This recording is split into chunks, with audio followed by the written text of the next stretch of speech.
¿Qué tal? ¿Cómo están? Seguimos con el estudio de Primera de Juan.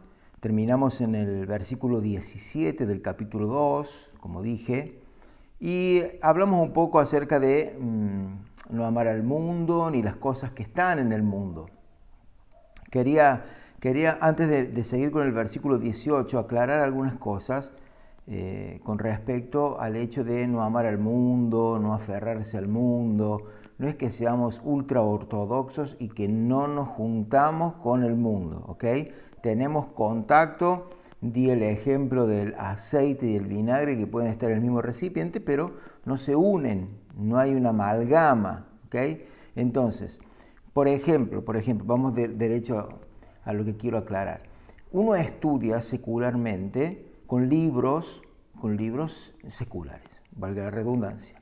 Por ejemplo, yo aprendí a leer y a escribir con el Manual Capellus, hace muchos años. Manual Capellus, con ese manual aprendí a leer yo, y gracias a Dios a que aprendí a leer con ese manual, después cuando me convertí pude leer la Biblia. Si bien, por ejemplo, en Argentina y creo que en toda Latinoamérica hay algo que se llama Alfalit, un ministerio que enseña de alfabetización, enseña a leer y escribir usando como libro de texto la Biblia.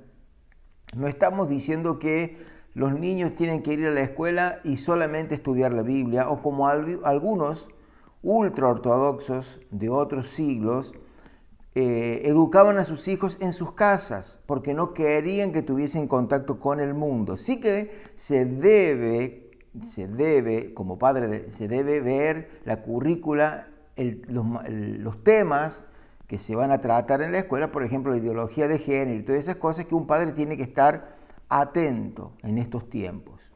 Pero como les decía, yo aprendí a leer con el Manual Capellus, que no fue escrito por el apóstol Capellus, ¿ok? Entonces, el equilibrio en todo. Vamos al universitario, o sea, aquellos que han estudiado en la universidad, tengo amigos que son profesionales. Aún yo pude estudiar algunos años en la universidad y uno estudia y se capacita, o los músicos que estudian en conservatorios. Entonces, una cosa es estudiar y otra cosa es quedarse ahí, ¿ok? A ver, por ejemplo, si un alumno tiene que responder para aprobar la materia, la teoría de Darwin, que es lo que dice, que descendemos del mono, no quiere decir que esté de acuerdo con la teoría de Darwin, ¿ok? Somos creacionistas. Por ejemplo, para aquellos que han estudiado abogacía, se estudia en el primer año de abogacía en la Universidad Nacional de Córdoba, se estudia derecho romano, las leyes de Roma, pero también se estudia derecho hebreo, judío, se estudian los 10 mandamientos, donde vienen las leyes, pero no se queda solamente ahí. Después se empiezan a estudiar las leyes de cada país. O tengo amigos que son psicólogos, muchos amigos y amigas y hermanos y hermanas en Cristo, psicólogos, que han estudiado y son de muchísima bendición, El problema, y han tenido muchos de ellos muchos problemas en sus iglesias años cuando han decidido estudiar en la universidad, porque era un escándalo que un cristiano entrara a la universidad, es como que se iba al mundo. Y si uno tiene la suficiente sabiduría para poder filtrar todas las enseñanzas y no enfriarse, entonces puede ser muy provechoso para después aplicarlo dentro de la iglesia. Voy a dar un ejemplo muy simplista quizás, pero por ejemplo, para aquellos que estudian psicología, Freud no descubrió nada. Obviamente que se lo llama el padre del psicoanálisis, pero él, digamos, lo que él inventó, por usar un término, el hecho de usar una metodología de trabajo, pero ya estaba en la Biblia. ¿Por qué digo esto? A ver, la psicología el psicoanálisis se trata de que la otra persona hable, obviamente. El psicólogo responde, no es tan simple como eso.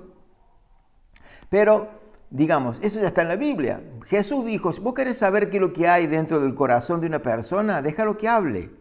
¿Dónde dice eso? De la abundancia del corazón, habla la boca. Entonces, Freud no inventó nada. Sí que, digamos, le añadió a esa enseñanza de Jesús un diván un bloc de notas, la lapicera y la pipa. Pero después de ahí, más de eso, digamos, y toda una metodología. No estoy digamos, menoscabando a ese tema. Pero digo, si uno está estudiando psicología y le están enseñando esto, por ejemplo, uno dice, en la Biblia está. O le enseñan otra cosa, en la Biblia está. ¿Ok? Filtrar todas esas enseñanzas. Pero no quiere decir que un cristiano no tiene que ser universitario, porque durante años en la iglesia, por mal entender este versículo, o estos versículos, y uno que vamos a ver ahora, se prohibía estudiar, por el temor a que el estudio enfriara a la persona. ¿Ok? Entonces, aclarado esto, vamos al versículo 18, capítulo 2, Primera de Juan, capítulo 2, versículo 18, y vamos a hablar acerca de la unción versus los anticristos, en plural. O los anticristos, ¿ok? Dice, versículo 18, hijitos, ya es el último tiempo, y según vosotros oíste que el anticristo viene, así ahora han surgido muchos anticristos. Por esto conocemos que es el último tiempo. Juan está diciendo, ya es el último tiempo. Y algunos dirán, bueno, pero hace casi 2000 años que escribió esto Juan, ¿cuándo termina este último tiempo? Saben que acá hay dos palabras que usa Juan en el griego, una de tiempo es escatos, que uno estudia escatología bíblica, o sea, para entender los tiempos. Y cuando habla del tiempo, habla de la hora, habla de hora en griego, que es un período. No es que ya es eminente la venida del Señor. Los discípulos pensaban que eran ya, por eso le dijeron, Señor, ¿cuándo será que restaurarás todas las cosas? Y Jesús le aclaró, ustedes no se preocupen por eso.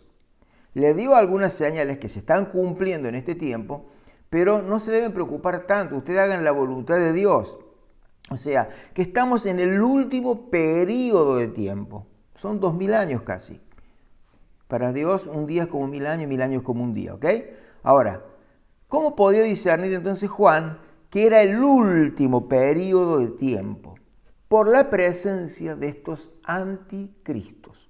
Y vamos a hablar un poquito de los anticristos. ¿Por qué habla de los anticristos? Dice, el anticristo viene, todavía no está el anticristo, pero se han levantado muchos anticristos. ¿A qué se refiere? Recordemos que Juan está escribiendo esta carta porque dentro de las iglesias del Asia Menor había una doctrina, una herejía que estaba entrando, que era el gnosticismo, que negaban que Jesús era el Cristo. Entonces, negar que Jesús era el Cristo eran los anticristos. ¿Ok?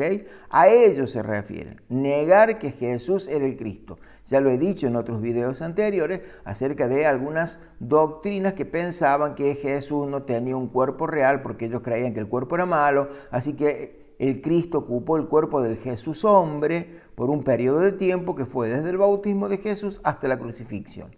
¿Ok?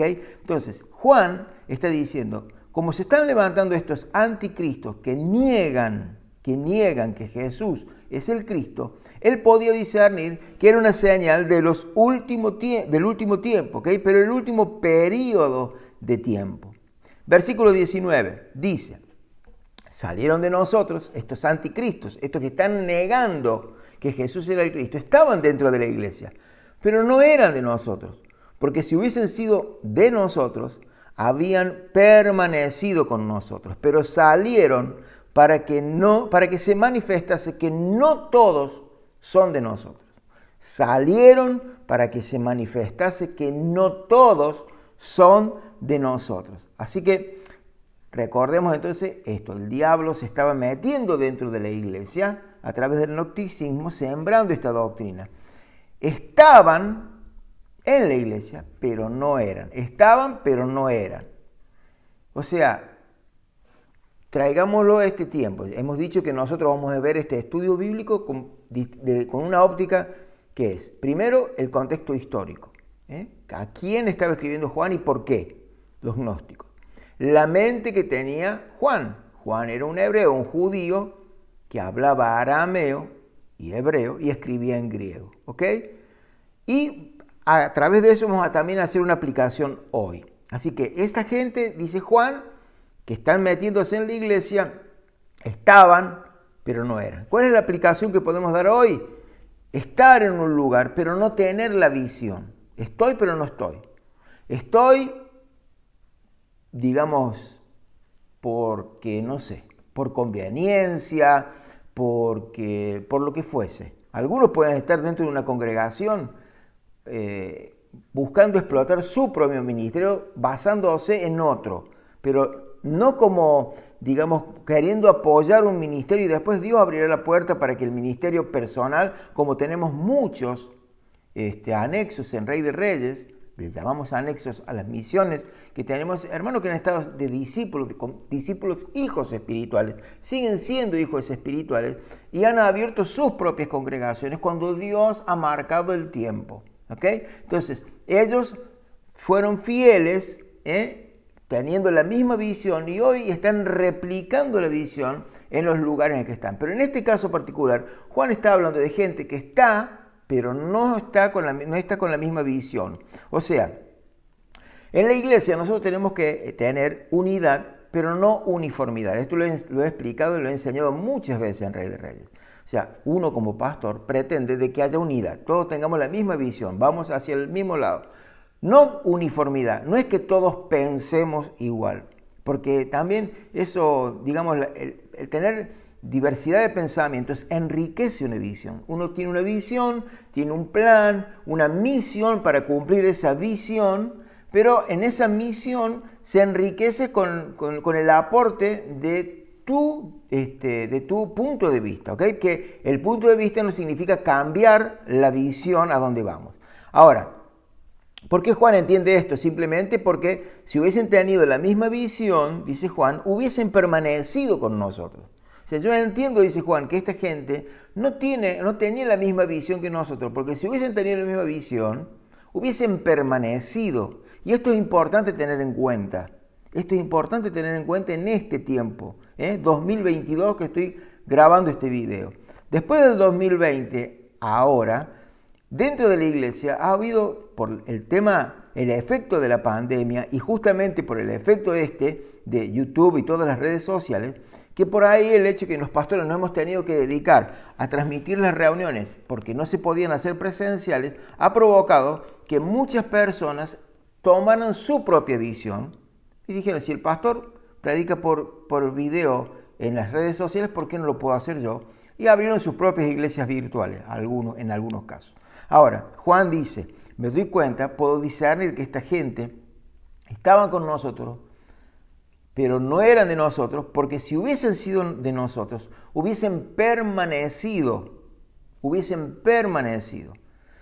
A ver, particularmente yo como pastor, hoy puedo decir que con mi pastor, que hoy está en la presencia del Señor, no estaba de acuerdo en todo, pero entendía que ese era el hombre de Dios al cual yo debía apoyar. Era un hombre de Dios que ha marcado muchas vidas.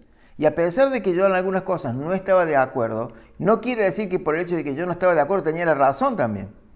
Pude entender que en muchas cosas yo estaba equivocado, pero permanecí porque entendí de que Dios me había puesto en ese lugar. Así que esto era necesario que esto ocurriera, porque dice, salieron para que se manifestase que no todos son de nosotros. Esto habla de una necesidad, que a veces suceden cosas que son necesarias que eso suceda. Ya lo vamos a ver más en detalle en el versículo 20 y el 27, ¿no? Pero esto es tener en cuenta esto. Juan dice, esto es necesario que suceda. Lo repito, salieron para qué. Ese para qué tiene un motivo. Sucedió esto con un motivo. ¿Para qué? O sea, puede haber dentro de las congregaciones gente que no tiene la misma visión. Entonces, es importante que esa gente busque otro rumbo. No es el caso particular, estoy haciendo una aplicación hoy, no es el caso particular de la iglesia del Asia Menor, porque esta gente estaban en un lugar con una herejía, o sea, una doctrina totalmente equivocada. Pero estoy haciendo una aplicación hoy, que dentro de las congregaciones se pueden suceder estas cosas con un para qué. ¿Vieron cuando suceden cosas y siempre te han enseñado a decir, no preguntes por qué, sino para qué? Bueno, acá lo dice Juan.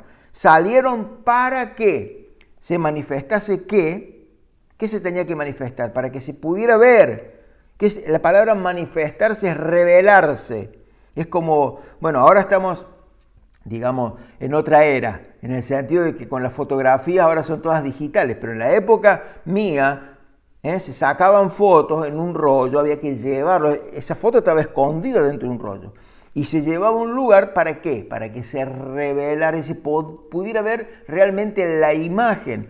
Uno sacaba una foto y hasta que no se revelaba, no podía ver la imagen, no sabía si había salido bien, si había salido mal, si estaba fuera de foco. Ahora ha cambiado todo. Bueno, llevando esto al ejemplo de la vieja fotografía, acá Juan dice, salieron para qué, como esa foto, y se reveló. Llevó un tiempo, llevamos el rollo, encima a veces cuando compramos rollo de 36 fotos, que era el más grande, sacábamos en un lugar 10, 12, 15 fotos, y hasta que no se terminaba la última foto, por ahí cuando ibas a revelar, tenías la foto del cumpleaños de había pasado 5 meses atrás. ¿Ok? Entonces, pasa un periodo de tiempo y se revela, se manifiesta. Acá Juan dice, para que se manifestase de que estaban con nosotros, pero que no era de nosotros. Pero eso lo vamos a ver más adelante. Miren, vamos a ver el versículo 21. Digo, esto lo voy a puntualizar en el versículo 27. Y empieza Juan a hablar acerca de la verdad y la mentira. Acuérdense que Juan es un test constante que nos lleva a hacer un test constante de cómo estamos. Vamos a leer versículo 21 al 26. Así que les escribo no porque no conozcan la verdad. Le está diciendo Juan, no le estoy hablando a gente ignorante, ni le estoy hablando a gente que no sabe lo que es verdad o diferenciar la verdad de la mentira, porque dice, sino porque conocen la diferencia entre la verdad y la mentira. ¿Y quién es un mentiroso? Pregunta Juan. El que dice que Jesús no es el Cristo. O sea, le está diciendo, ustedes conocen la verdad y la mentira. Y Juan, sin nombrarlos directamente, está diciendo estos anticristos, estos gnósticos, son unos mentirosos. ¿Quiénes son los mentirosos? Los que niegan que Jesús es el Cristo. El que niega al Padre y al Hijo es el anticristo. Es un anticristo, no el anticristo. Es un anticristo. El que niega al Hijo tampoco tiene al Padre. Pero el que confiesa al Hijo tiene al Padre también. Dice, por lo tanto, ustedes deben seguir fieles a los que les ha enseñado o les he enseñado desde el principio. Si lo hacen, permanecerán en comunión con el Hijo y con el Padre. Y en esta comunión disfrutamos de la vida eterna que Él nos prometió. Y acá habla de permanecer. ¿Ok? Tengan en claro esto, permanecer, porque al final les voy a dar un esqueleto de un bosquejo. Ahora estoy dando una enseñanza. Al final les voy a dar un esqueleto de un bosquejo para que ustedes prediquen. Les escribo estas cosas para advertirles acerca de los que quieren apartarlos del camino, dice Juan. Así que acá Juan está diciendo, cuidado con esas nuevas enseñanzas. Ustedes tienen que permanecer en lo que les hemos enseñado desde el principio. ¿Ok? Cuidado con algunas enseñanzas nuevas. En este caso Juan está diciendo estas filosofías que traen de que no, que la carne es mala y que el espíritu es bueno, y para justificar eso niegan que Jesús vino en carne, y bueno, y todo lo que ya he hablado en videos anteriores. Así que Juan le está diciendo, cuidado con estas enseñanzas, permanezcan en las enseñanzas de lo que se les ha enseñado desde el principio, porque si lo hacen, dice, permanecerán en comunión con el Hijo y con el Padre. Y estando con esta comunión, dice, disfrutamos de la vida eterna que Él nos prometió.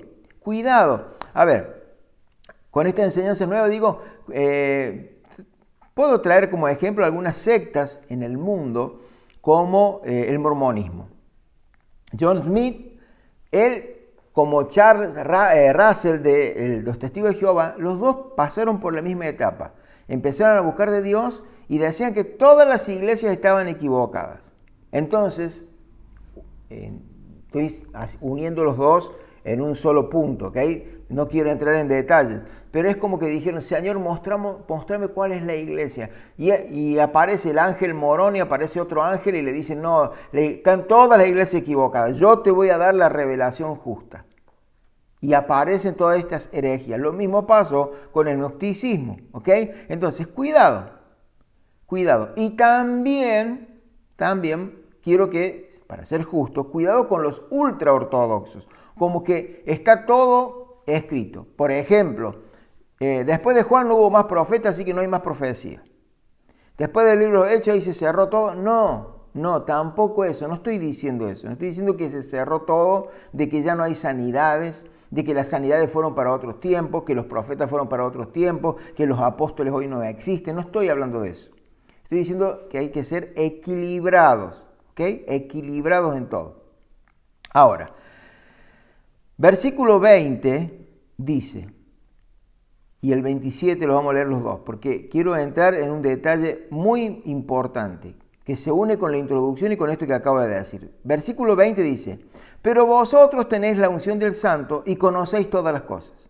O sea, tenemos la unción del Santo, o sea, está con mayúsculas, o sea, de Jesús, y conocéis todas las cosas. 27. Pero la unción que vosotros recibisteis de Él permanece en vosotros, y no tenéis necesidad de que nadie os enseñe, así como la unción misma os enseña todas las cosas. Y es verdadera y no es mentira, según ella os ha enseñado. Permaneced en Él. ¿Ok? Ahora, ¿por qué uno de estos dos versículos, el 20 y el 27, digo que está unido con todo esto y con la enseñanza ultraortodoxa?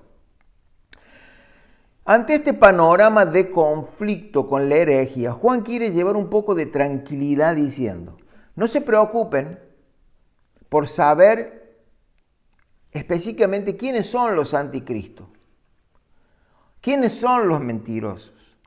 No entren en una cacería de brujas, porque la unción que ustedes tienen les va a enseñar todas las cosas.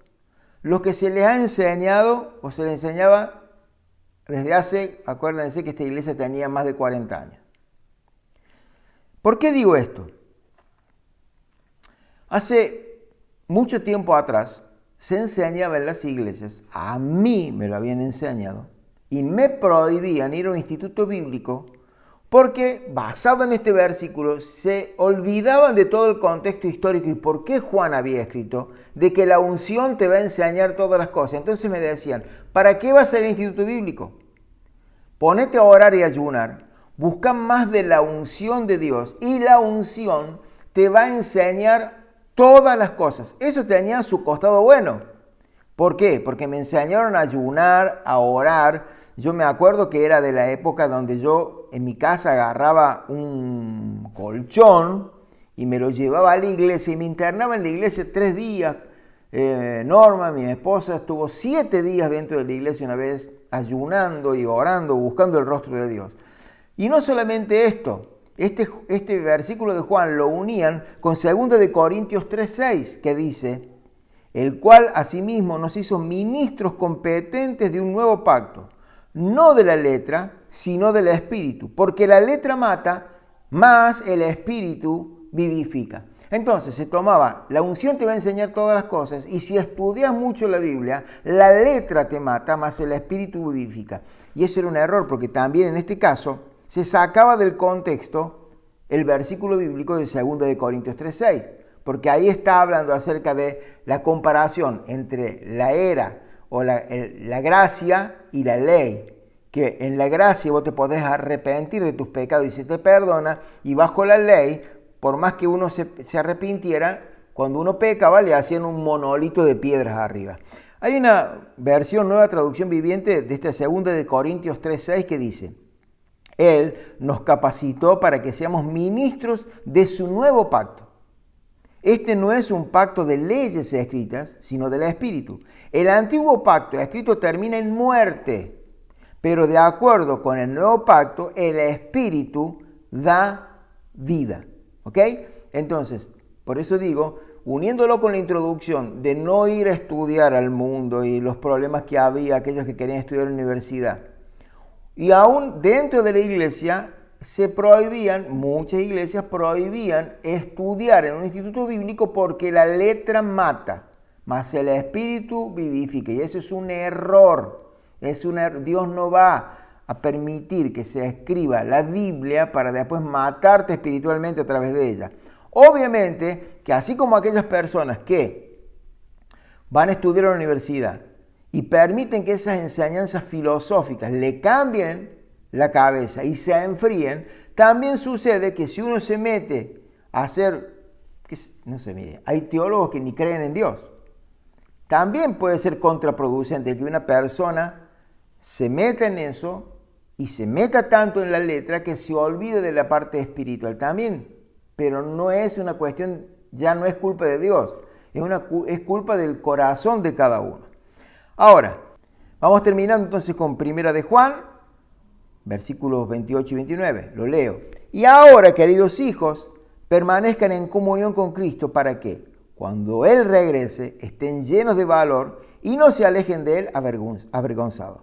Ya que sabemos que Cristo es justo, también nosotros sabemos que todos los que hacen lo que es justo son hijos de Dios. O sea, Él es justo y todos los que hacen lo que es justo son hijos de Dios. O sea, si decís que sos seguidor de Cristo, o un altro, iba a decir en italiano, otro test de parte de Juan, vos decís que sos cristiano, tenés que ser justo como Cristo, ¿ok?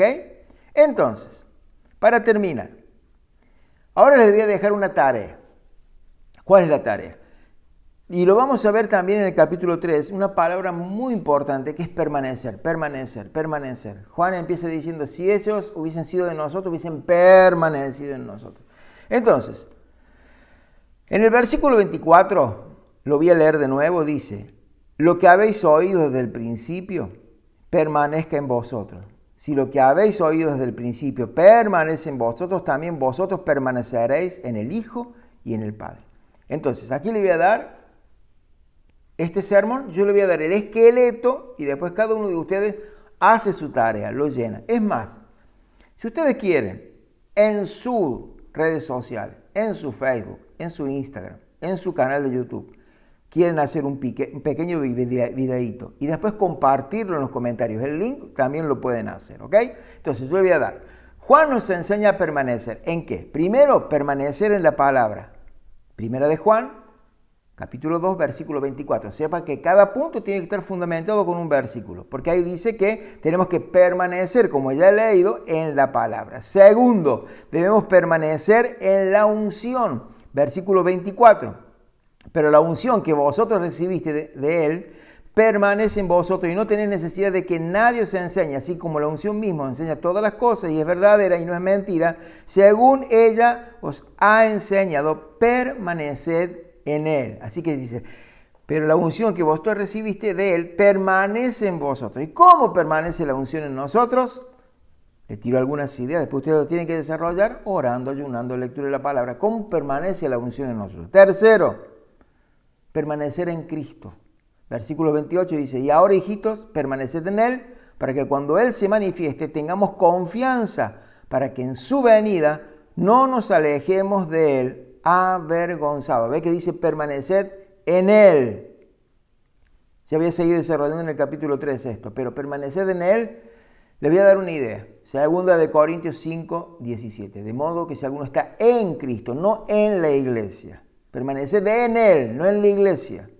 Acá hay muchas cosas para sumarle. Le voy a tirando algunas ideas. Hay madres que se ponen contentas que su hijo viene a la iglesia. Viene medio mal, estaba apartado y viene un día de visita. Obviamente que uno le da alegría que los hijos, los parientes estén en la iglesia. Pero ¿con qué corazón están en la iglesia? Eso nos tiene que preocupar. El hecho de estar en la iglesia no significa que esté en Cristo. Bueno, pero termino con esto, ¿ok? Hasta aquí entonces terminamos Primera de Juan en el capítulo 2. Obviamente que seguimos con el capítulo 3 en el próximo video. Dios les bendiga.